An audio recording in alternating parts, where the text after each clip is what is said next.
Namaste, I'm Sharu from the Yoga Institute. So it's a well-known fact that our thoughts influence our mental well-being and our physical health. Though we know this at an intellectual level, yet we fail to apply it at a conscious, practical level. So we give in to indulging in thoughts which are deprecating to our self-growth. Thoughts like, I'm no good, nobody loves me, I'm not successful. Now, if these kind of thoughts promote you or motivate you to do better in life, if they challenge you, well, then they are serving some purpose. But more often than not, we see that these thoughts of self-criticism come from a not so happy place. They come from comparing ourselves to others. They come from feeling inferior to others. So mostly we place our self-worth on what others think of us. Are they approving of us? Do they like us? Are they appreciating us? But frankly, all these things are their opinions. And as any opinion, it is subject to change. So if they change their opinions, then devalue yourself based on that. So this is something we need to think about. Is it a good measure to check your own self-worth? So much so that their opinions and their thoughts take precedence over what you think about yourself. And even if they are good people, if they are your own family and friends, they cannot keep on validating you, approving of you, or making you feel secure all the time. There has to come a time when you have to take this responsibility on yourself. You must take charge of your own self-worth. And our self-worth is never based on our achievements. It is not based on what we drive or what designer clothes we wear or what kind of shoes we wear or what kind of money we make. Because all these things, when they are not there, then does that make you less of a person? Of course not.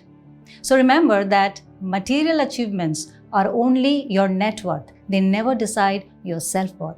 So how does one work on one's own self-worth? Number one, you have to first and foremost resolve to be very conscious whenever such self-critical thoughts take place. You have to catch those thoughts and immediately erase them, but that won't be enough because that thought is going to come back. You will have to replace it with a better and a positive and a more self-inspiring thought. So let's say you have a thought like, I'm no good, or people don't like me. Immediately think of those people who really love you. Be grateful for the ones who you already have in your life. Then again, stop trying to compare yourself with others. Every time you browse the social media, going through the posts about other people's apparently very interesting and adventurous lives, there is a good chance that you might be left feeling very miserable and sad about your own. But remember that none of us are finished products. We are all on our separate journey towards our own self-growth, towards our own destinations. And we all are works in progress. Then again, be kind and compassionate to yourself first.